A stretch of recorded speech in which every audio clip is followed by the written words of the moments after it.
Merci beaucoup d'être avec nous aujourd'hui dans cette petite réunion. Alors, on va aborder le sujet de l'après-confinement. Enfin, Patricia va aborder le sujet de l'après-confinement et va vous donner des informations sur cette période de confinement, d'après-confinement, les choses qu'on peut en tirer, les bénéfices surtout qu'on peut en tirer, et va vous donner des clés pour pouvoir passer cette période du mieux possible avec voilà, votre organisme, votre corps. Et puis, on pourra aussi répondre à toutes vos questions. On va commencer par parler du déconfinement, ce que nous apporte cette période. Et je vais laisser tout de suite la parole à Patricia pour l'intro de cette réunion. Merci Louise. Eh bien, merci d'être avec nous ce soir, c'est super. Oui, alors, normalement, on a déjà fait un webinaire, c'était la semaine dernière ou il y a 15 jours, je ne sais même plus où on en est, tellement ça passe. Pour présenter un programme qu'on va mettre qu'on met en place que nous mettons en place d'accompagnement à distance dans 15 jours. Là, je voulais organiser un webinaire qui remettait un peu plus dans le contexte ce programme-là, sachant que le but, c'est pas de vendre à tout prix mon programme, mais vraiment d'expliquer la démarche et ce qu'il est important de faire dans cette période, puisqu'il s'inscrit en fait dans ce que j'observe dans mes accompagnements individuels ou de groupe et de ce que je peux vivre moi pour mettre en place ce qu'il faut pour aider au mieux le plus de personnes possible. On est tous aujourd'hui, donc nous, ça y est, au Maroc, depuis aujourd'hui, en période de déconfinement. Et ce que je constate déjà depuis quelques semaines avec la France, c'est que tout le monde pensait que le confinement allait être compliqué et difficile. Pour certaines personnes, effectivement, ça a été une période difficile, le confinement. Il ne faut pas le nier. Hein. Moi, je l'ai très bien vécu, mais il y a des personnes qui l'ont très bien vécu. Selon les circonstances, les conditions, la durée, ça a été une période difficile, surtout que c'était une situation totalement inédite, totalement inconnue de toute la planète et qui a demandé une grosse capacité d'adaptation avec un côté anxiogène, peur de l'inconnu, etc. Enfin, tout ce que ça peut remuer. Donc, effectivement, ça peut être une période qui a été difficile. Mais le fait est que je constate depuis quelques semaines que la période de déconfinement est beaucoup plus difficile que ce qu'on a vécu pendant la période de confinement. Et que même si on n'en a pas forcément la conscience aiguë, on est tous dans une énergie qui est beaucoup plus compliquée à gérer et beaucoup plus nocive que ce qu'on a eu pendant la période de confinement. La période de confinement, au début, était très liée à la peur. On ne savait pas ce qui allait se passer, on ne savait pas du tout, on ignorait complètement ce qu'allait devenir, quelle ampleur allait prendre ce virus, la dangerosité ou pas du virus. Il y a des familles qui ont été touchées, il y a eu des pertes, il y a eu la difficulté de ne plus voir ses enfants parfois ou ses proches, voilà, des choses difficiles. Et la peur de l'inconnu, et puis le changement, s'adapter à un rythme de vie complètement différent, devoir gérer les enfants, par exemple, qui font leurs devoirs et leur travail à la maison. Gérer un télétravail alors que même les entreprises ne savaient pas du tout comment elles allaient gérer ça.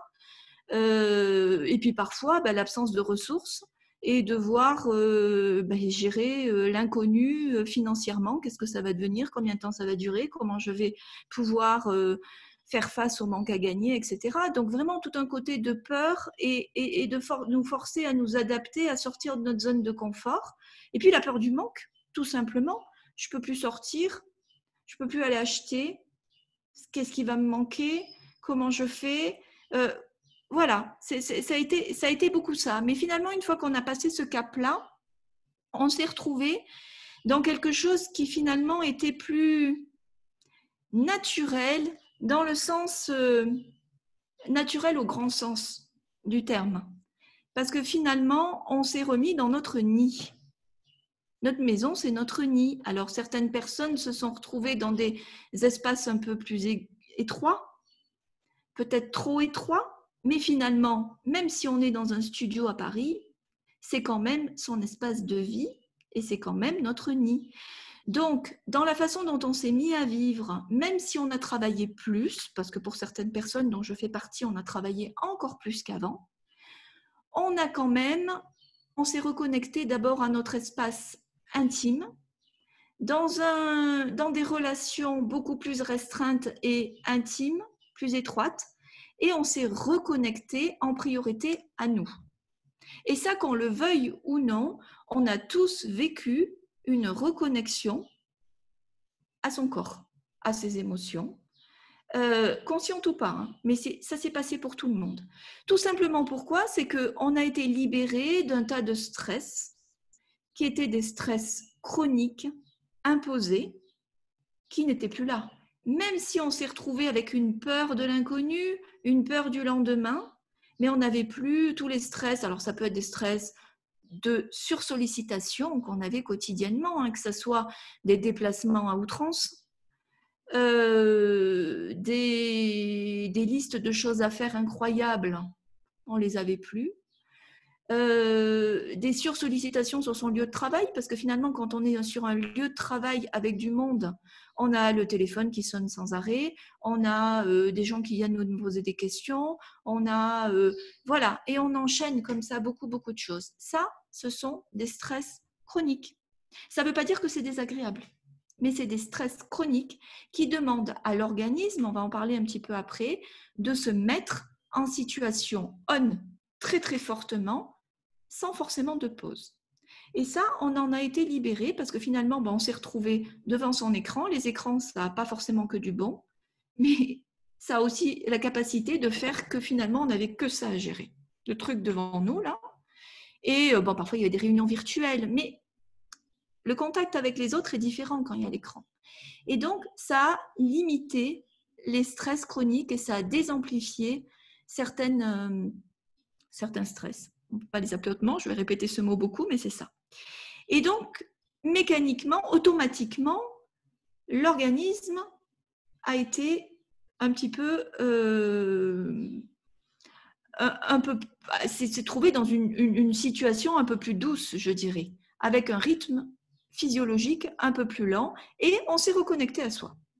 Voilà. Alors ça, on s'en est rendu compte ou pas, ça a été plaisant ou pas, parce qu'il y a peut-être des choses qui nous ont dérangés, mais en tout cas, il s'est passé ça. Moi, aujourd'hui, dans mes accompagnements, qu'est-ce que je constate? Je constate que tout le monde, sans exception, et j'ai des personnes très variées, hein, qui étaient déjà très dans des démarches, s'écouter, essayer de se comprendre, etc. D'autres, pas du tout. Et tout le monde a développé une sensibilité plus importante. Aujourd'hui, on va me dire oh, « j'ai ça », parce qu'on le sent plus fort. « Oh, j'ai mal là » ou « je sens ça » ou souvent, c'est au niveau digestif, hein, c'est ce qui s'exprime le plus rapidement. Mais sur des personnes qui ne le sentaient pas du tout, tout le monde le sent beaucoup plus fort. C'est amplifié. Il y a beaucoup de choses qui sont amplifiées. Et au niveau émotionnel aussi, il y a des choses qui sont amplifiées. Donc, on a augmenté sa sensibilité parce qu'on s'est reconnecté à soi. Et puis, on est revenu aussi, on a appris à revenir à l'essentiel. Parce que finalement, au lieu d'être dans l'hyperconsommation, l'hyper-socialisation, l'hyper-loisir, l'hyper-tout, on faisait tout à grande échelle. On remplissait nos emplois du temps de plein de choses. Soit de choses qu'on s'impose avec des tâches, je vais faire mes courses, je vais chercher les enfants, je fais ça, j'emmène le petit au judo, je ressors, etc. Ou alors, je prends l'apéritif avec mes copains, puis après je fais ça, le dimanche je fais ça, après on a un brunch, après on a ça. Mais chacun à son niveau, on avait tous beaucoup de choses.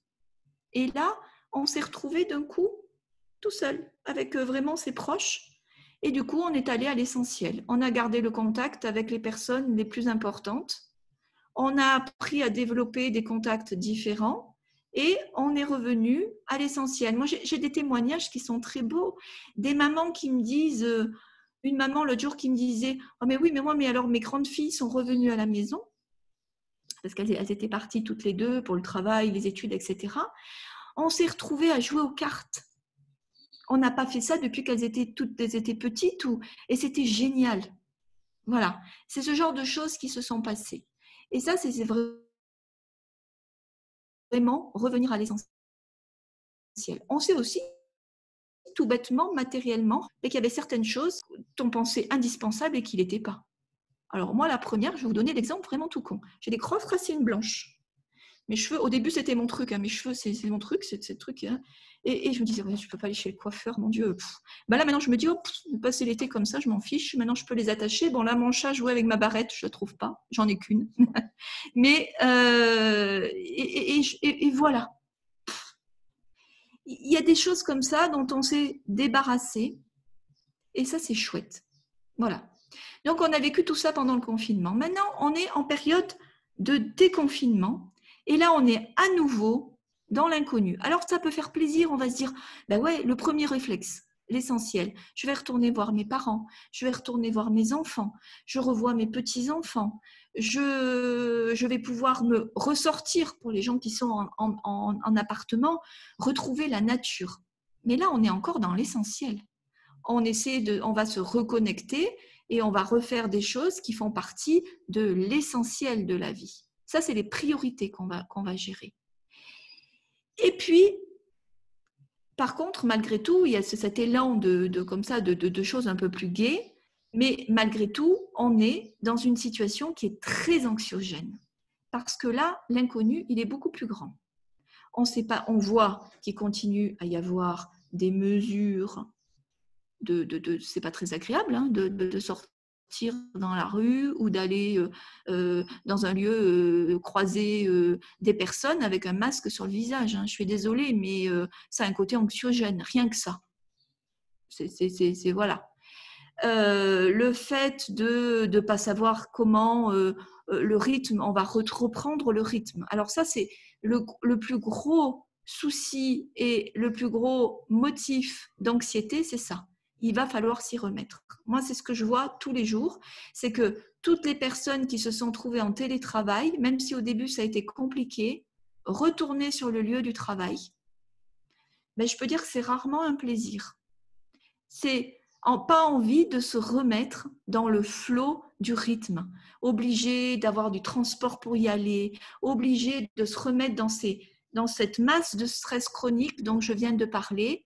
Ben, on freine. Et même si ce n'est pas conscient, notre organisme freine face à tout ça. Et donc, on est dans une période d'anxiété et qui est plus difficile que l'entrée dans le confinement où finalement, on était quand même dans notre cocon. Donc, on avait une sensation de sécurité. Même si on a eu la sensation d'être privé parfois de ses libertés, on était quand même dans une sensation de sécurité parce qu'on est chez soi.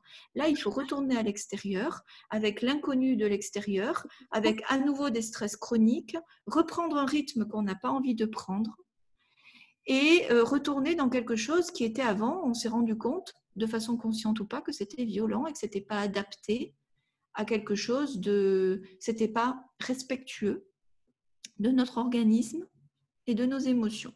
Voilà. Donc, on est dans une période difficile. Et puis, pour retracer ça dans un contexte mondial et planétaire, il faut savoir quand même aujourd'hui qu'on est quand même énergétiquement dans des énergies qui ne sont pas bonnes. Et ça va durer. Si vous vous intéressez, alors moi je ne suis pas la spécialiste de ça, mais je m'y suis intéressée un peu parce que je me suis rendu compte, moi la première, que face par exemple à la pleine lune qu'on a eue il y a quelque temps, et là la nouvelle lune qu'on a eue ce week-end, je réagissais très fort. Donc j'ai fait des recherches sur ce que ça signifiait, qu'est-ce qui se passait avec cette nouvelle lune, donc j'en ai trouvé les explications énergétiques. Et on m'a expliqué que c'était une grosse vague émotionnelle et qu'il fallait l'accepter parce que ça ne nous appartenait pas complètement. Mais ça, il faut aussi en être conscient. Il faut savoir qu'il y a des énergies autour de nous. On baigne dans ces énergies-là. On en émet, nous, des énergies, mais on baigne dans des énergies qui viennent aussi de la planète et du cosmos et que elles influent sur notre organisme directement. Et aujourd'hui, on est dans des énergies qui sont difficiles et qui vont perdurer un petit peu aussi. Donc, il y a tout ce contexte qui fait que c'est compliqué. Des choses qui nous appartiennent et des choses qui ne nous appartiennent pas. Voilà. Donc, moi, à travers de ça, qu'est-ce qu'on fait ? À mon petit niveau, je voudrais essayer de vous donner des outils, des pistes de réflexion pour mettre en place votre niveau ce qu'il faut pour déjà vous préserver, vous, et puis vos proches. Parce que là, ce qui va être, à mon sens, ça c'est mon opinion, hein, on la partage ou on la partage pas, mais je pense qu'on est dans une période charnière et que soit on passe bien le cap, soit ça va être encore plus violent. Et que le fait de bien passer le cap, il y a des conditions de ce qui se passe au niveau mondial, au niveau des pays, etc. Mais il y a aussi notre responsabilité individuelle. Moi, je crois fermement qu'il est très important, l'énergie et les initiatives et le dynamisme qui vient de la base de chacun à son petit niveau est très important. Et que si chacun dans son coin, on essaie pour soi de faire ce qu'il faut, eh bien, on va insuffler quelque chose de positif autour de nous qui peut faire tache d'huile et qui peut s'étaler et créer quelque chose, une dynamique positive qui peut monter. Évidemment, il ne faut pas attendre forcément que ça vienne du haut et qu'on soit dans un climat propice pour faire les choses, mais il faut aussi à un moment donné se dire, moi je vais déjà faire ce qu'il faut à mon niveau pour me préserver, pour être dans quelque chose de chouette. Et voilà, notre responsabilité individuelle, en fait, on est responsable de sa vie aussi, même s'il y a des choses qui nous dépassent, on peut en faire quelque chose de beau, comme on peut en faire quelque chose de pas bien. Alors, par rapport à ce qu'on a vécu, je pense, alors, quelles sont les marges de manœuvre qu'on a? Il y a une partie d'organisation. Face à cette situation, il est important d'abord d'essayer de se préserver au niveau de pas à nouveau essayer par rapport à ce qu'on peut faire, de ne pas se replonger dans on va encore parler de stress, mais dans un rythme de dingue et resoumettre son organisme à des stress trop importants. Alors, il y a ceux qui sont incompressibles et contre lesquels on ne peut rien faire, mais il y a toujours des choses qu'on peut faire à son petit niveau. Et ça, je vais vous donner des pistes de réflexion, mais je ne peux pas répondre à tout de façon individuelle. Effectivement, il n'y a pas de grande recette. Mais déjà, en être conscient et démarrer une réflexion là-dessus, c'est très important. On a appris à se reconnecter à l'essentiel. Il faut garder l'essentiel en tête. Qu'est-ce que j'avais en trop dans ma vie? Qu'est-ce que c'est l'essentiel? Qu'est-ce qui est important pour moi? Et puis, y rester connecté. Parce que finalement, tout simplement, on va parler du travail. Aujourd'hui, avant le confinement, on était jusque-là, on y est encore, mais notre responsabilité peut faire qu'on peut en sortir dans un système où on est éduqué pour ça depuis tout petit. Moi, j'y étais pendant longtemps. J'ai pris la décision de ne plus y être, même si j'adore ce que je fais, et je n'y serai plus. Je vais vous expliquer comment, mais c'est à moi, à mon niveau. Ça vous donnera peut-être des idées concrètes. On est dans un système où aujourd'hui, où le travail, on est là, à partir du moment où on commence à travailler, où on sert une organisation sociale et on sert notre travail. On est au service du travail, au service d'entreprise, si on travaille dans une entreprise, mais aussi au service de la société. Et en fait, alors qu'en réalité, l'histoire de l'humanité, c'est quoi? C'est qu'on a construit un système social, qu'on a construit un modèle économique au départ pour vivre mieux, pour nous apporter plus de confort, pour nous apporter plus une vie meilleure, plus de bonheur, pour nous faciliter la vie. Si on regarde bien notre vie aujourd'hui, la vie de la plupart des personnes, on est dans des modes de fonctionnement où c'est devenu l'inverse. C'est plus ou moins fort selon les personnes. Si on prend quelqu'un qui a 2 heures de transport à Paris ou dans la banlieue de Moscou et aller et retour le matin et qui se tape un travail qu'il n'aime pas avec des contraintes incroyables, et puis quelqu'un qui vit, nous par exemple au Maroc, on a des conditions un peu plus faciles, mais quelque part on est quand même dans ce schéma-là. Et nous, les femmes, je pense que j'ai beaucoup de femmes là qui m'écoutent actuellement, on est beaucoup dans ce train-là où on se dit, on se met au service de sa famille, on se met au service de son travail, on est beaucoup dans le devoir et dans l'oubli de soi. Et ça, c'est pas un bon mode de fonctionnement. Je ne dis pas qu'il faut être égoïste, mais s'occuper de soi et se mettre au centre de ses priorités pour aller bien dans la justesse, hein, c'est pas aller au spa toute la journée, rien faire de la journée, rien vouloir faire, pas s'occuper de ses gamins, pas les écouter ou pas vouloir aller travailler.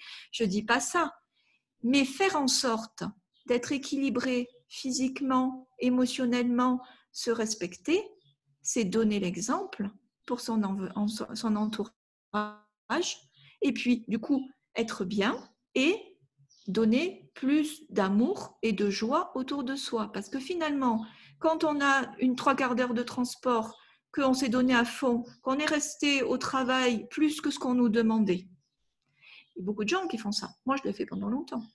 Et rester plus que ce qu'on nous demandait alors qu'on ne nous demande rien et qu'on a décidé qu'on était dur avec soi et qu'on voulait en faire plus. Et puis qu'on rentre, on est KO.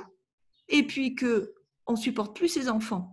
On n'a pas envie de parler à son mari. On a juste envie d'aller se coucher. Et que le soir, c'est se dire, bon sang, il faut que j'aille parce que demain, je dois me lever. Et puis, on n'a pas de vie le soir. On ne joue pas aux cartes avec ses gamins. Ils tapent juste sur les nerfs. On a juste envie qu'ils aillent vite se coucher. Nous, on va vite au lit. C'est pas la vie. Voilà. Et il y a beaucoup de gens dans ce cas-là. Par contre, se dire, moi maintenant, je vais me laisser au centre de mes priorités et je vais faire tout ce que je peux pour alléger ça et être plus en forme le soir et pouvoir être heureux ou heureuse de rentrer à la maison et d'avoir le sourire quand je rentre et d'être capable, sans me surfatiguer, de faire des choses agréables avec joie, mais la vraie joie, hein, qui sort vraiment de l'intérieur de nos cellules, ça, c'est un objectif. Et c'est en ça que se mettre au centre de ses priorités, c'est quelque chose de généreux et on doit garder ça. Et l'après-confinement, ça doit d'abord être ça. Alors là, c'est un peu perché ce que je vous raconte, mais concrètement, chacun à son niveau doit essayer de mettre en place, je pense, des petites mesures pour se ménager son rythme quotidien pour garder et accentuer ou garder un équilibre, pas s'épuiser, pas être sur les nerfs, pas être sursoumis à des stress sans arrêt et pouvoir apporter un peu plus de joie autour de nous et puis pour soi aussi. Et ça, je pense que c'est une responsabilité individuelle pour soi et puis pour tout, parce que si on arrive à se préserver et qu'on arrive à mettre ça au centre de nos priorités, ça va forcément, à un moment donné, agir sur le système entier et le mode de fonctionnement de notre société, du travail, etc. Et c'est ça dont on a besoin, je pense, aujourd'hui. Alors concrètement, maintenant on va passer dans le concret. Concrètement, c'est quoi ? Alors je vais vous parler un petit peu du mécanisme du stress dans le corps. Le mécanisme du stress, au début, c'est quelque chose de salutaire à l'origine. Notre corps a besoin d'être capable de se mettre en situation de stress. Mais aussi, c'est aussi pour ça qu'il ne faut pas le gaspiller, parce que ça n'est pas quelque chose d'anxiogène ni de négatif. Chaque fois qu'on doit se mettre sur on pour faire quelque chose, répondre à son téléphone, moi là en train de vous parler et de me concentrer sur ce que je dis, vous en train de m'écouter et de vous concentrer sur votre tablette ou votre ordinateur, voilà. Et le corps se met en action.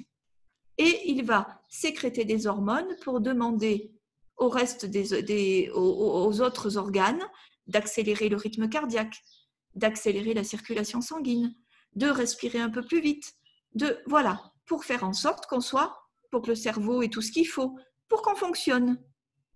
Et au début, le mécanisme du stress, quand on était dans notre savane avec notre peau de bête, c'était pour être capable de se mettre à courir quand il y avait un danger ou d'attaquer si on devait se préserver, puis de préserver sa famille, etc., puis d'aller chercher à manger et de le ramener. Voilà. Donc, c'est un mécanisme salutaire. Sauf que si on le gaspille en étant sursollicité toute la journée, du coup, ça devient quelque chose de... On gaspille sa capacité à y répondre. Le corps, il est plus capable. Hein. Si on est tous à sur-régime tout le temps, on n'est plus capable de tenir le rythme et déjà, on se fatigue. Voilà. On épuise sa vitalité, on est en perte complète de vitalité. Donc, le mécanisme de stress, au début, c'est quelque chose de salutaire, ça n'est pas quelque chose de négatif ni de désagréable. Mais si on est en sur-mécanisme de stress, ça devient désagréable et on s'épuise. Et puis, au niveau purement physiologique, on s'empoisonne. Voilà. Le corps ne fonctionne plus correctement. Il ne peut plus fonctionner correctement. Les cellules produisent trop de déchets. On est en train de s'entoxiner, de s'empoisonner concrètement. Voilà. Donc, il n'y a plus rien qui va derrière ça. Alors, derrière ça, on va avoir commencé à avoir des dérèglements au niveau métabolique. Hein. Bon, ça va être tout simplement ce qu'on connaît, hein, ce qu'on nous fait passer pour des maladies, des petits problèmes de santé qui sont normaux, qui viennent avec l'âge ou qui sont finalement habituels. Ben, alors au début, c'est quoi? Ça peut être des ballonnements. Ah oui, petite parenthèse, en ce moment, tout le monde est ballonné. Je ne sais pas si c'est votre cas, vous qui m'écoutez en ce moment, mais tout le monde est ballonné. Je veux dire, moi aussi. Bon, ben ça, c'est la preuve. Je l'ai réalisé qu'aujourd'hui, au bout de X entretiens, que vraiment, on est dans une situation en ce moment et dans une énergie qui est vraiment pas bonne et on est tous ballonnés. Voilà. Même moi, je ne me l'explique pas. Là, j'ai plus de solution. Donc, ça, c'est purement émotionnel et les énergies autour de nous. Après, il y a des choses à faire malgré tout, mais voilà. Donc, première chose, on va être ballonné, on va moins bien digérer, on va avoir des petites acidités, on peut avoir des petits maux de tête, on peut avoir des petites nausées, on a chacun nos petits maux. Puis ça devient chronique. Puis le médecin, il dit, bah ouais. Puis si on y va 3 fois, on l'enquiquine. Alors après, ça devient normal. Après, on va avoir un peu trop de cholestérol ou un peu trop de sucre. Puis après, un petit peu de surpoids. Et puis des douleurs articulaires. Enfin, chacun a son petit lot de petits maux chroniques. Voilà. Ben ça, c'est la situation directe du stress chronique. Voilà. C'est la conséquence, pardon. Parce que le corps, il n'en peut plus, et parce qu'il produit un tas de déchets, il ne sait plus où les mettre, plus tous les toxines qui viennent de l'extérieur parce qu'on ne mange pas ce qu'il faut, plus la pollution, et puis ce qu'on surproduit, ben, il ne sait plus quoi en faire, et il ne sait plus comment fonctionner, et puis il fonctionne à plein régime tout le temps. Voilà. Donc, votre première responsabilité, très concrètement, c'est de prendre un papier et un crayon ou de prendre du temps à réfléchir un petit peu et vous dire, voilà, je retourne dans la vie d'avant. Qu'est-ce que je fais pour qu'elle ne soit pas folle comme celle d'avant? On fait des colonnes. Papier, crayon, moi, il n'y a que ça. Moi, j'adore mes cahiers, j'écris tout. Et qu'est-ce que je peux changer? Qu'est-ce que je ne peux pas changer? J'ai 1 heure de transport pour aller travailler. Est-ce que je peux négocier pour rester un peu de temps en temps à la maison pour faire une partie de mon travail? Est-ce que ça pourrait continuer? Parce que ça aussi, ça peut venir de nous. Si on est bien à faire certaines choses chez nous, bah, peut-être que le patron, il sera bien content de se dire, peut-être que lui aussi, hein, il aura envie un peu de rester chez lui de temps en temps. Voilà, parce que c'est tout le monde. Et que donc, peut-être c'est ça. Peut-être on ne peut pas. On va y retourner, puis on aura notre heure de transport. Mais finalement, le corps fonctionne bien quand on doit avoir des stress, mais on ne doit pas avoir des stress sans arrêt. Donc, le stress, il est salutaire quand on a, pouf, un petit stress et puis une petite période sans stress. Un stress et une période sans stress. Alors, c'est très théorique ce que je vous dis, mais chacun à son rythme, à son niveau, doit l'adapter. C'est tout simplement s'aménager des petits moments dans sa journée, dans sa semaine, sur ses week-ends et sur son année où on a des vrais temps de déconnexion, de retour à soi. Ce qu'on a vécu pendant le confinement où on s'est reconnecté, il faut réaménager ça régulièrement. Et chacun va avoir ses moments à lui et sa technique pour s'aménager dans la journée, dans la semaine, dans le week-end, voilà. Mais il faut qu'il y en ait régulièrement, il faut qu'il y ait des petits moments dans la journée, des moments dans la soirée, des moments dans la semaine, etc., qui sont plus longs à chaque fois, de reconnexion à soi. Ça peut être, je me suis mis à pratiquer le yoga, puis là, d'un coup, je ne vais plus avoir le temps de le faire. Ben non, je m'impose ma priorité. Tel moment, ça sera pour moi, je le ferai. Tel moment, je le ferai. Je m'impose 5 minutes le matin. Après, chacun sa façon. Hein. Aller marcher, faire des pauses, peu importe. Prendre l'apéritif avec son mari ou avec son conjoint le soir. Jouer aux cartes avec ses enfants le soir. C'est à voir. Mais en tout cas, il faut s'imposer et déjà s'aménager des moments de pause dans la journée. Quand on rentre du travail, pas se mettre directement dans la deuxième vie à fond, mais là, une petite pause. Le soir, faire en sorte qu'on ait des soirées un peu plus douces. Veiller à ne pas être son propre bourreau et ne pas s'imposer des rythmes de travail délirants soi-même. On est son propre bourreau. Hein. Souvent, faites le ménage là-dessus, tout seul. Ça, je peux le dire, hein, parce que moi, la première. On s'impose tout seul des contraintes de dingue. C'est pas des autres. Commencez par vous observer et vous dire, voilà, qu'est-ce que je m'imposais avant? Qu'est-ce que je veux plus m'imposer maintenant? Et essayez de faire un petit peu de ménage là-dessus. Ben ouais, le travail, il doit terminer à 18h. Moi, j'arrête jusqu'à 19h. Ben non, je pars à 18h. Puis c'est pas fait, ben ça referait demain. Et peut-être que le monde, il va pas plus mal tourner. Hein. Ça peut être ça. Ça peut être se dire, oh ben mince, hein, en partant du travail, ben je passe par le parc et je me prends une demi-heure où je vais regarder les pigeons ou les cygnes. Ça, voilà. Ou je fais un petit tour. Voilà. Et ça peut être ça. Ça peut être, voilà, c'est à vous de voir. Mais en tout cas, il faut se trouver des moments de douceur et de reconnexion avec soi. C'est très, très important. Et ça, mettez-vous au centre de vos préoccupations et listez tout ce que vous pouvez supprimer comme stress et tout ce que vous pouvez ajouter comme moment pour vous reconnecter à vous et faire en sorte que la vie soit plus douce. Plus la vie sera plus douce pour vous, plus vous serez heureux. Le vrai bonheur qui vient du fond de nos cellules, et plus vous apporterez de la joie et du bonheur autour de vous. La deuxième chose, là on va arriver encore dans quelque chose de très concret, c'est ce fameux stress, je vous ai dit, qu'il fabriquait, il faisait en sorte qu'on produisait et on surfabriquait ce qu'on appelle des toxines, des déchets. C'est-à-dire nos petites cellules, elles travaillent et elles surproduisent des déchets. Puis il y a tous les déchets qui viennent de l'extérieur parce qu'on va manger des choses qu'on ne digère pas bien parce que ça ne s'assimile pas, ou on va, voilà, des trucs un peu, ce que j'appelle moi des toxiques. Il y a la pollution aussi, il y a voilà, des tas de choses qui fait qu'on emmagasine des substances toxiques acides très violentes dans notre corps. Alors, il y a tout un travail à faire et c'est urgent maintenant qu'on est en phase de déconfinement. Alors, il y a les personnes pendant le confinement qui ont pris soin d'eux, qui ont eu une alimentation, qui en ont profité, j'en ai eu beaucoup, qui en ont profité pour mettre en place des petites cures de nettoyage, qui ont pris soin d'eux, qui ont fait des jeûnes, qui ont découvert le jeûne, beaucoup. J'ai fait des accompagnements merveilleux pendant le déconfinement, de personnes qui n'avaient jamais jeûné, qui sont allées à faire jusqu'à 1 semaine de jeûne de façon merveilleuse, qui se sont reconnectées à leur corps, qui ont appris à cuisiner, qui ont pris du plaisir à manger des choses qu'ils n'aimaient pas avant, parce qu'ils se sont reconnectés à leurs besoins, qui ont redécouvert des choses incroyables.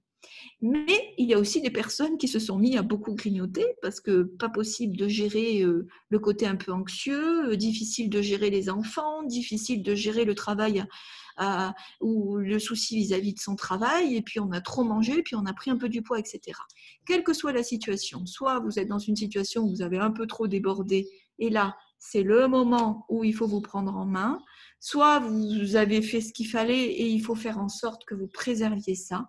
Mais en tout cas, physiquement, il faut faire ce qu'il faut maintenant. C'est très important. C'est très important parce que quand on est dans un taux, ce qu'on appelle un taux de toxémie important, c'est-à-dire qu'on produit ou qu'on a beaucoup de toxines dans notre organisme, il va y avoir des implications dont j'ai déjà parlé, cholestérol, dysfonctionnement, etc. Le premier, avant tout ça, si vous êtes bien là, vous avez passé un confinement, vous êtes en bonne vitalité, vous avez mangé nickel, etc., on est quand même dans une situation anxiogène, on sent l'énergie qui n'est pas bonne et ça joue sur nous. Regardez-moi, je ne fais pas d'excès. Hein. J'ai fait 5 semaines de jeûne en début du confinement et j'ai fait le mois de Ramadan. Voilà. Donc, on peut dire que je ne suis pas en taux de toxémie très important, mais je ballonne là depuis quelques jours. Et pourtant, je ne sors pas. Et j'ai décidé, moi, à mon niveau, que je n'irai pas en ville parce que je n'ai pas envie d'y aller. C'est tout. Et je n'ai pas besoin d'y aller. Donc, je n'irai pas.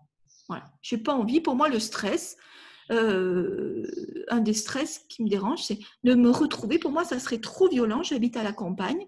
De me retrouver au milieu de Marrakech, ça va faire rire tout le monde. Il y en a pour qui c'est la destination en vacances. Je suis désolée. Mais oui, mais je suis allée une fois par mois, 4 jours à Paris, toute l'année. Ça a été hyper dur pour moi. Je me suis surmenée beaucoup et ça a été beaucoup de soucis au niveau justement de restock, de toxémie, de toxines pour moi. Ça a été ça. Et mon stress au niveau, là, je vais être obligée d'y retourner bien sûr, mais ça sera que fin octobre. Ouf. Merci Fanny, qui est ma formatrice en shiatsu et qui du coup a décalé. Et donc, j'ai cette période un petit peu plus longue. Mais en même temps, du coup, le fait d'aller à Marrakech, c'est tout bête, hein, me retrouver dans la circulation avec du monde autour de moi, j'ai pas envie. Moi, j'ai du monde en très, très connecté toute la journée, hein, où je donne beaucoup. Et donc, j'ai pas envie de me remettre aussi au milieu de tout ça. Donc, j'ai décidé que je n'y allais pas. Ça, c'est mon truc à moi. Mais malgré tout, eh ben, j'ai ce petit ballon là. Donc, il se passe des choses qu'on ne maîtrise pas. Donc, aujourd'hui, c'est très important, il est très important de prendre soin de soi aussi physiquement. Parce que même si on est bien dans son corps, qu'on a un taux de toxémie au départ et de toxines stockées faible, eh bien on en restocke. Là, j'en restocke, je le sens. Ça commence par les intestins, ça commence toujours là. Et donc, eh bien, il y a des choses à faire, il faut être vigilant. Et pour tout le monde, il y a des choses à faire. Soit pour se préserver, soit pour faire mieux. Parce qu'il y a des effets physiques. Nos organes derrière, ils commencent à s'étouffer un peu. S'il y a trop de toxines, ils fonctionnent moins bien. Premier effet, on a moins d'énergie. Mais autre effet très important, c'est le côté émotionnel. Les émotions, elles ne nous tombent pas du ciel. Il y a une interférence. On n'est pas coupé en morceaux. Il n'y a pas la tête d'un côté, on n'a pas la tête d'un côté et le corps de l'autre. Les émotions, elles sont aussi provoquées et elles sont l'état de nos organes, l'état de vitalité de notre organisme, l'équilibre de notre organisme joue directement sur nos organes. On sait tous que la sérotonine, qui est une bête hormone, influe directement sur notre état émotionnel. On sait très bien que quand on est déprimé ou triste, on va prendre le médicament qui va bien, qui va tout arrêter. Alors ça va tout stopper. C'est pas bon, parce que ça va tout enlever. Ça va paralyser les mécanismes. Mais c'est bien la preuve que quelque chose de bêtement physique agit sur des mécanismes qui influent, qui provoquent la naissance de nos émotions. Et quand nos organes sont en manque d'énergie, en manque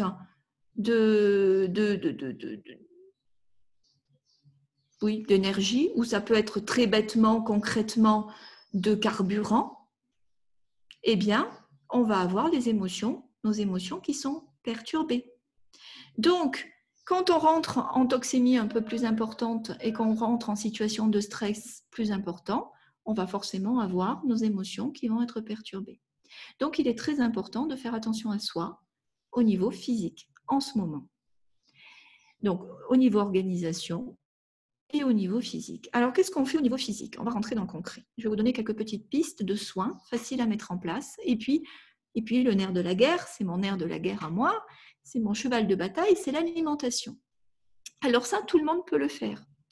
C'est commencer à faire, au lieu de tomber dans le grignotage, retourner vite au McDo, remanger des fast-food, etc. Je ne dis pas qu'il ne faut pas le faire. Jamais je ne dis ça. Pour ceux qui vont me regarder et m'écouter et ne me connaissent pas, jamais je ne dis qu'il faut tout supprimer. Il faut se remettre en équilibre et après, le corps, comme il doit avoir stress, repos, il doit aussi être capable d'encaisser des excès. Voilà. Mais après, des excès, ce n'est pas quotidien et ce n'est pas que des excès. Il doit fonctionner correctement parce qu'il a des bons aliments avec des bons nutriments et des bonnes matières premières qui lui apportent une bonne vitalité et un équilibre. Mais il doit être capable régulièrement d'encaisser, si on en a envie, un gros McDo. Ou, je devrais peut-être pas dire les marques, ou alors une grosse pizza bien dégoulinante de fromage fondu. Oui, si c'est votre plaisir. Voilà. Bon, après, les plaisirs, ils filent du temps. Mais je ne dis pas qu'il ne faut jamais. Mais ça n'est pas la base de notre alimentation. C'est un excès. Et on demande un effort au corps. Voilà. Donc ça, c'était la petite parenthèse.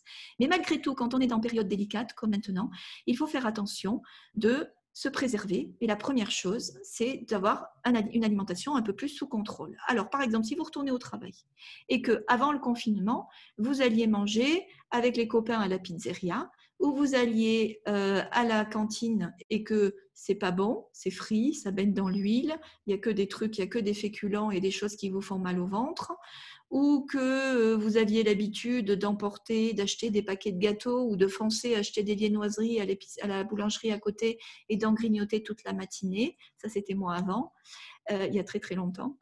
Voilà. Eh bien, on se dit, ça, je ne fais plus. Première chose, je peux emporter mon repas. Ou je peux aller manger dans un endroit où c'est un peu plus sain, où je vais manger. En plus, c'est l'été, c'est facile. C'est facile d'essayer de manger plus de légumes, de s'emporter un repas de fruits. C'est gai et c'est facile. Et les fruits, c'est une vraie alimentation. On fait un vrai repas avec des fruits.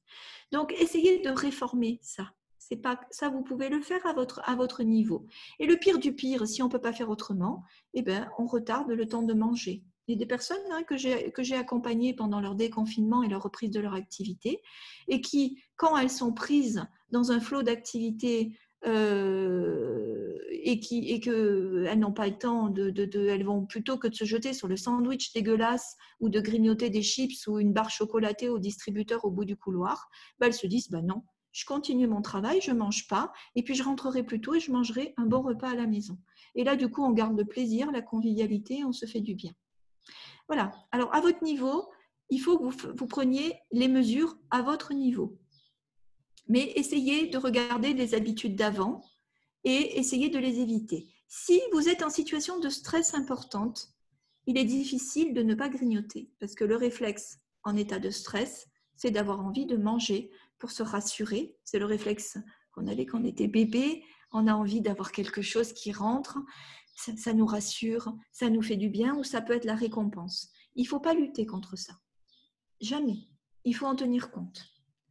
J'ai besoin de grignoter quand je suis stressée.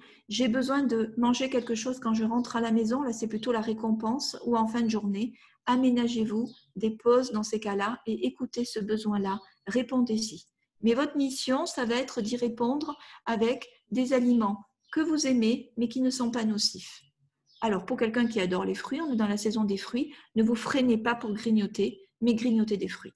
Choisissez un fruit qui vous plaît, qui vous fait envie, bien mûr, que vous adorez. Et si vous avez besoin d'en manger 10 fois dans la journée, mangez 10 fois de ce fruit-là. Mais si avant c'était des chips, du chocolat, des bonbons, des gâteaux, etc., là, c'est un pas gigantissime. Il ne faut pas réfréner.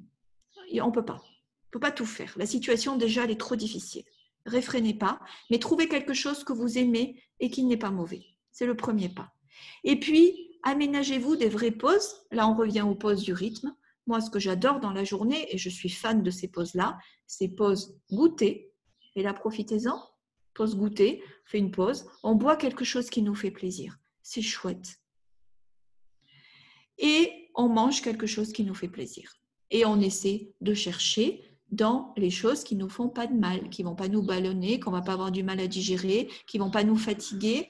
Là, maintenant qu'on est plus sensible et qu'on est connecté à son organisme, observez-vous. Vous allez sentir, je le vois chez beaucoup de personnes, c'est tout un monde qui découvre, la digestion fatigue. Et si on ne mange pas ce qu'il faut, ça fatigue encore plus. Et si on ne mange pas ce qu'il faut, l'étape d'après, c'est qu'émotionnellement, on n'est pas bien. Tristesse, angoisse, anxiété, c'est direct. Et là, aujourd'hui, tout le monde qui a vécu cette période-là est capable de le sentir. Écoutez-vous. Alors que la digestion fatigue, c'est normal. Elle prend de notre vitalité pour travailler. Et ce n'est pas un hasard si, dans tous les pays du monde, il y a toujours eu des temps de repos après le repas. Avant, les anciens, ils allaient travailler. Ils faisaient une petite pause où ils mangeaient trois bricoles. Parfois, enfin, c'est ce qu'on fait toujours au Maroc. Hein. Les gens qui travaillent de façon traditionnelle, eh bien, ils vont au travail, ils travaillent, ils font une petite pause où ils vont boire un thé, manger. Alors avant, c'était plutôt des dattes, un peu de pain trempé dans l'huile, mais pas grand-chose, ou des olives. Et puis ensuite, ils mangent le vrai repas quand ils ont fini leur journée de travail. Voilà. Et puis après, il y a tous les pays latins où il y avait la tradition de la sieste après le repas. Ce n'est pas un hasard, c'est parce que physiologiquement, c'est un moment où on a besoin de se poser pour laisser le corps faire son travail de digestion. Et dans ce cas, tout se passe bien. Donc, la digestion fatigue. Donc, vous le sentez déjà. Et là, déjà, vous pouvez aménager la quantité de vos repas en fonction du temps de repos que vous avez derrière vos repas. Et puis, sentir qu'il y a certains aliments pas bons, très sucrés, très gras, ou les trucs en général, voilà, les cochonneries, qui vont soit vous déprimer, vous rendre anxieux ou vous rendre triste. Accueillez ce sentiment-là, mais dites-vous, c'est pas agréable. Je vais peut-être pas recommencer la prochaine fois. La prochaine fois, je mangerai plutôt des abricots ou des fraises ou de la banane. Voilà. Donc ça, c'est tout un travail au niveau de votre rythme alimentaire à faire et c'est très important. Ensuite, encore plus concrètement, sur des petits soins qu'on peut mettre en place pour aider le corps à… alors, je ne peux pas donner des grands protocoles de détoxication, de détoxification, parce que là, on est dans le cas individuel. Mais là, profitez. Je vais vous donner quand même des trucs et astuces, parce que l'été, c'est le bon moment pour travailler là-dessus. C'est prendre soin, parce que ça fonctionne aussi bien énergétiquement qu'émotionnellement. D'abord, prendre soin de ses poumons. Les poumons, énergétiquement, sont directement connectés au côlon. Et c'est lui qui ballonne en ce moment. Et c'est lui qui souffre en ce moment. Et c'est lui qui est très fragile sur 99% de la population. Donc déjà, on va prendre soin de ses poumons. C'est facile. Apprenez à respirer. Peut-être pendant le confinement, vous en avez profité, beaucoup d'entre vous, vous en avez profité pour faire de la respiration, du yoga, du qigong, voilà. Chacun a eu ses petits moments à soi et est allé vers ces pratiques-là. Et là, on apprend à respirer. Mais dans le Pilates, on respire beaucoup aussi. Et si vous avez des techniques de respiration, concentrez-vous sur vos poumons et dans la journée, faites des petites pauses de quelques minutes. C'est pas long, hein, 1 minute, et vous respirez. Le matin, quand vous vous levez, respirez. Le soir, quand vous rentrez à la maison, respirez. Avant de vous coucher, respirez. Ça, déjà, c'est tout bête. Mais ça marche tellement bien. Et puis, diffusez des huiles essentielles, si vous pouvez, sur le lieu de votre travail et dans votre maison, pour vous calmer émotionnellement et pour aider à respirer. Alors, il ne faut pas diffuser en continu. Hein. Je répète, les huiles essentielles, on diffuse 10 minutes par heure, pas plus. Et puis, on arrête. Et on ne prend pas n'importe quelles huiles essentielles. Alors, celles que je peux vous conseiller, qui sont les plus faciles à utiliser pour mettre un peu de fraîcheur, désinfecter, vous allez diffuser de l'eucalyptus, un petit peu de menthe si vous voulez. Et puis, pour calmer émotionnellement, il y en a 2 que j'aime beaucoup. C'est le basilic et l'orange douce. Ça donne une bonne odeur agréable dans la maison, ou la lavande. Et ça détend, et ça fait du bien. Et du coup, on pense à respirer parce qu'on sent les odeurs. Quand on sent une odeur qu'on aime, on a tendance à faire… Et du coup, on respire mieux. Les poumons sont partie prenante dans l'équilibre acido-basique de notre corps. On expulse beaucoup de choses par les poumons, et ça, c'est connecté directement au travail des reins, et au niveau énergétique aussi. Et du coup, on expulse beaucoup d'acide. Voilà. Les poumons aussi, au niveau des émotions, en médecine traditionnelle chinoise, c'est la tristesse. Et en ce moment, il y a beaucoup de gens qui sont tristes. Donc, on se connecte à ses poumons. Ça, c'est très concret. Et deuxième partie, des petits soins faciles à mettre en place pour aider le corps à faire son travail de nettoyage. On va s'occuper beaucoup de son système lymphatique. Le système lymphatique, c'est ce petit réseau qui suit notre réseau sanguin, qui contient plein de petits et de gros ganglions. Le plus gros, il est là, c'est le thymus, mais on a aussi là. Non, le plus gros, c'est la rate, n'importe quoi.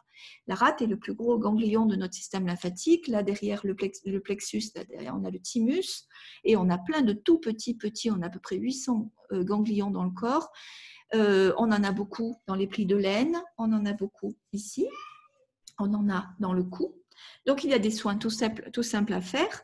Le premier, vous le connaissez peut-être, c'est le brossage à sec. C'est s'acheter une grande brosse, ces grandes brosses de douche. Et puis, se brosser tout le corps le matin au réveil, sans eau. Déjà, ça stimule. Autre technique, c'est, on va profiter de l'été, manger des fruits et des légumes, j'ai dit c'est facile, c'est la bonne période, c'est travailler sur se rafraîchir, mais se rafraîchir de façon très particulière. C'est utiliser la technique des bains dérivatifs. Ça, les bains dérivatifs sont beaucoup utilisés par... j'ai un trou de mémoire sur son nom, la pauvre, je suis désolée, ça va me revenir. C'est pas grave, une naturopathe très connue. Pardon ? France Guillain ? Ouais, France Guillain, voilà. France Guillain. Mais les bains dérivatifs, leur origine, c'était avant beaucoup plus ancien, dont Louis Kuhn, vous pouvez faire des recherches, Louis Kuhn, que j'aime beaucoup, et puis l'abbé Knepp aussi, qui était allemand, qui ont beaucoup travaillé et qui ont soigné beaucoup de gens en travaillant simplement sur des bains et sur les températures et rafraîchir certaines zones du corps. Alors, les bains dérivatifs, c'est quoi rapidement ? Vous pourrez faire des recherches sur Internet. C'est se rafraîchir l'entrejambe. Pas très, voilà. Mais si, ben voilà. On a plein de ganglions. On a tout un réseau là qui fait que on va permettre à l'organisme de mettre beaucoup plus en activité toute son activité d'élimination. Et en plus, quand on a eu une journée stressante, et quand il fait chaud, et qu'on a aussi la pression qui monte, nous on le vit beaucoup au Maroc, la pression qui monte à cause de cette chaleur, de cette pression atmosphérique qui nous pèse sur les épaules et qui fait qu'on a du plomb dans le corps en fin de journée, et bien le fait de se rafraîchir l'entrejambe, je vous garantis que là on a toutes les pressions qui s'envolent. C'est un soin merveilleux. Derrière, il faut le faire en fin de journée. Derrière, on a un sommeil plus récupérateur, même si on dort déjà très bien. On a une fonction d'élimination qui se déroule surtout la nuit, qui va être beaucoup plus puissante. Alors, les bains dérivatifs, ça se fait comment ? Soit on se met dans sa salle de bain avec un petit baquet d'eau froide et on va se rafraîchir l'entrejambe avec un petit gant qu'on trempe dans l'eau et on frotte. Et en même temps, Louis Kuhn, il appelait ça le bain à friction. Parce que le fait de frotter, ça a aussi une action qui stimule. Mais si on n'a pas le temps de faire ça, on peut soit commander des petites poches. Là, on verra, c'est sur le site de France Guillain, mais on vous mettra les coordonnées. Des poches qu'on met au congélateur, c'est comme des serviettes périodiques. Ça existe pour les messieurs aussi. On peut aussi s'asseoir dessus, il y en a des grandes. Et on met ça dans son slip et on garde ça 1 heure. Et on est rafraîchi, mais en même temps, on peut continuer à avoir une vie normale. Si on n'a pas, parce que nous, au Maroc, difficile de commander, eh ben, mon petit truc, on met des serviettes périodiques dans l'eau, on les met au congélateur et le soir, on sort sa serviette hygiénique, on l'emballe dans un film plastique parce que ça va couler et on met un petit linge autour ou un petit papier absorbant pour pas que le froid arrive d'un coup trop violent. Parce que du coup, dans les serviettes Yocool, c'est la marque, c'est Yocool, on a un gel qui est fait pour et c'est pas très violent, mais là, nos serviettes, ça va être de la glace. Donc, on emballe et puis on met ça dans son slip et on garde ça 1 heure. Et je vous garantis que ça fonctionne très, très bien. Le deuxième, Louise vous a envoyé le lien.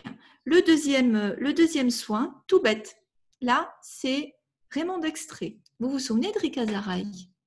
Rika Zaraï, elle avait écrit un livre qui faisait marrer tout le monde parce qu'elle parlait des bains de siège. Concrètement, c'était tremper l'arrière-fesse et le fessier dans l'eau froide. Eh bien oui, mais ça aussi, c'est génial. Et ça n'a pas les mêmes actions, bizarrement. Donc, faire les deux, c'est bien. Après, vous le faites à votre rythme. Moi, je dis que le rythme idéal, c'est le matin quand on se réveille, on met le cucu dans la bassine d'eau froide et le soir, on fait le bain dérivatif. Voilà. Ça, c'est des soins tout bêtes. Mais ça change la vie. Ça change la vie et ça change le corps. Et vous verrez que si vous le faites tous les jours, vous avez votre corps qui se densifie aussi. On devient plus ferme, oui, il y a des choses qui bougent, mais on les voit bouger. C'est vraiment des chouettes soins. Essayez de faire ça. Et quand émotionnellement, dernière chose, j'ai beaucoup débordé, j'avais dit une demi-heure, je fais 1 heure. Quand on a émotionnellement beaucoup d'émotions qui montent et que le soir c'est chargé ou que dans les journées c'est chargé, un petit truc tout bête, on remplit une bassine d'eau froide ou au travail, on va aux toilettes, on a un petit lavabo, on essaie de le boucher et puis on remplit d'eau froide, température, hein, et on se trempe les avant-bras comme ça et on se penche en avant sur ces avant-bras. Et on reste quelques minutes, pas 1 heure, hein, 2-3 minutes. Et ben on a tout qui sort. On se désenfle la tête. On est mieux derrière. Et je vous garantis que derrière, on repart requinqué, déstressé. Et on a toutes les mauvaises émotions et les mauvaises énergies qui sont parties. Il y a aussi les bains de pieds. Mais bon, ça après, voilà. Le soir aussi, on peut faire ça. Si on n'a pas envie de tremper que cul dans l'eau, on peut aussi se faire un bain de pieds froid. Ça fonctionne très, très bien. Voilà, on met la bassine comme faisait Pépé Mémé, on met la bassine sous la table pendant qu'on mange et on trempe les pieds dans l'eau froide. Ah ben oui, mais si on a les jambes qui gonflent dans la journée, qu'on est lourd, c'est incroyable. Mais c'est des trucs tout bêtes, ça remonte à la nuit des temps. Nos ancêtres faisaient ça, et quand je dis ancêtres, ça remonte à des décennies. Et c'est tout bête, hein, j'invente rien. Hein. Mais faites ça, vous allez voir, ça c'est génial. Voilà, tout ce que j'avais à vous raconter. Alors, 2 mots, parce qu'on n'a plus beaucoup de temps maintenant, je ne crois non plus que ça va être trop lourde, mais j'ai déjà fait un webinaire là-dessus. Je voulais aussi vous parler du programme Chrysalide. Je vais laisser Louise vous en parler 2 minutes, parce que moi j'ai beaucoup parlé. Ok. Vas-y Louise. Alors, pour les personnes qui souhaitent soit avoir un starter, soit démarrer une démarche accompagnée, voilà, qui sentent le besoin de prendre soin d'eux, à la lumière de tout ce que vient de raconter Patricia. Patricia a créé un programme qui s'appelle le programme Chrysalide. Et en fait, le programme Chrysalide, c'est un programme qui se déroule sur un créneau précis, dont on a mis les dates dans un calendrier sur notre site internet que je vous enverrai. Et parmi ce créneau, vous choisissez le nombre de jours, minimum 3 jours, que vous voulez consacrer au programme. Et en fait, tous les jours, vous allez recevoir votre emploi du temps avec vos soins spécifiques et avec des activités de groupe. Et tout se fait à distance. Donc, les avantages que ça a, c'est que du coup, vous n'allez pas avoir de stress lié au fait de devoir faire des choses en dehors de votre nid. Vous faites tout depuis la maison. Et vous avez des temps individuels consacrés à vos soins, consacrés à l'écoute de soi, consacrés à la préparation de vos tisanes, de vos repas. Et puis des temps de groupe qui vont être des temps de cours de yoga, des temps de cours sur la physiologie et sur les mécanismes du métabolisme que Patricia animera, des temps d'atelier cuisine pour apprendre aussi à préparer vos repas. Et l'avantage, c'est que vous prendrez soin de vous, mais que ça impactera aussi votre famille. Et le second avantage, c'est qu'en faisant tout ça à la maison, il sera beaucoup plus facile d'ancrer ces nouvelles habitudes, cette nouvelle façon de fonctionner et puis ces petits soins qui pourront devenir quotidiens dans votre vie, avec vos repères, avec votre matériel, dans votre maison et dans votre rythme. Voilà, donc quels sont les prérequis pour participer à ce programme? Eh ben, c'est de se dégager un peu de temps. Le premier créneau, ça va être du 8 au 12 juillet. Et donc, en fonction du nombre de jours que vous avez disponible, Patricia va aménager votre programme personnalisé. Et donc, si vous choisissez de faire 3 jours, par exemple, il faudra essayer de vous dégager du temps seul, enfin du temps seul, vous pouvez être avec votre famille à la maison, hein, mais du temps, pas à travailler, pas à faire autre chose, du temps dans la journée pour pouvoir faire ces activités, faire ces soins-là et puis suivre votre programme et faire les petits points quotidiens avec Patricia de comment ça se passe, là où vous en êtes.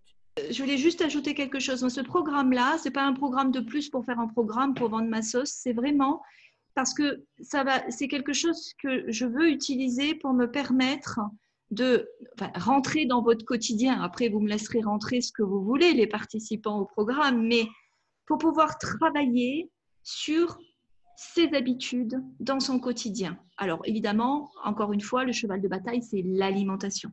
Quand on est en stage, en présentiel, je donne un grand coup de boost sur le corps, je pousse pour qu'il y ait des choses qui se passent.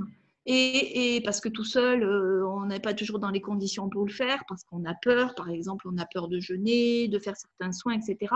Et là, du coup, je pousse un peu plus, parce qu'avec moi, voilà, et puis on est hors cadre, etc. Voilà. Donc, je pousse à sortir des choses, à réagir, etc. Donc, souvent, on dit les stages sont difficiles, parce que parfois on a peur d'y venir. Effectivement, c'est difficile parce que mon travail, c'est de faire sortir des choses, faire réagir et que ça soit très efficace et qu'on monte une grande marche. Ça, c'est le but des stages en présentiel, hors de chez soi. Le programme Silhouette Chrysalide, il ne vient pas en substitution, rien à voir. D'ailleurs, mon objectif, c'est de le faire évoluer comme tous les outils que j'ai et de le conserver. C'est de faire quelque chose, c'est-à-dire d'utiliser l'outil à distance pour pouvoir vous accompagner de façon beaucoup plus intensive chez vous pour qu'on puisse travailler sur vos habitudes. Parce qu'une fois qu'on a fait le stage en présentiel, on est content, on va mieux, on a fait des trucs, mais on ne va pas les recommencer. On claque la porte, on a pu avoir travaillé un peu, par exemple, sur les habitudes alimentaires. C'est dur de s'y mettre en rentrant parce qu'on a fait un stage qui était un peu difficile et on n'a pas envie de continuer à faire des efforts. Alors que là, on va travailler sur des beaucoup plus petites choses, faciles à mettre en place, mais travailler sur votre intégré dans votre mode de vie, dans votre rythme de vie avec votre famille. Donc, ça peut profiter à la famille aussi, si c'est votre souhait. Au contraire, ça peut aider à apprendre à s'isoler et à faire des choses pour soi au sein de sa famille alors qu'on n'ose pas. Voilà, chacun a sa problématique, mais c'est des choses qui vont s'intégrer dans un quotidien réel et concret et que vous pourrez garder. Voilà, donc moi, dans ce sens-là, c'est quelque chose qui me tient à cœur parce que je pense que c'est vraiment quelque chose dont on a besoin maintenant. Voilà. Vas-y, Louise, excuse-moi. Non. Alors, du coup, très concrètement, la prochaine session, la première session du programme, c'est du 8 au 12 juillet. Donc, parmi ce créneau-là, vous pouvez participer le nombre de jours que vous voulez à partir de 3 jours, maximum 7 jours. Et pour les personnes qui sont intéressées, il faut tout simplement nous envoyer un mail et on vous enverra toute la procédure qui n'est pas lourde, hein, toute la procédure pour s'inscrire. Et voilà, on démarre le 8 et quel que soit le nombre de personnes inscrites, le programme aura lieu. Donc voilà, si toutefois vous avez des questions auquel la page du site internet ne répond pas, vous pouvez envoyer toutes vos questions à l'adresse de Patricia que je vais vous noter dans le chat tout de suite, patricia.piasco@gmail.com. Voilà. Merci à toutes les deux. Merci à vous d'avoir assisté et participé et très belle soirée à tout le monde. Voilà, merci. Surtout, à très bientôt. Merci. Bye bye. Au revoir. Au revoir. Au revoir. Ciao, ciao. Au revoir, merci encore.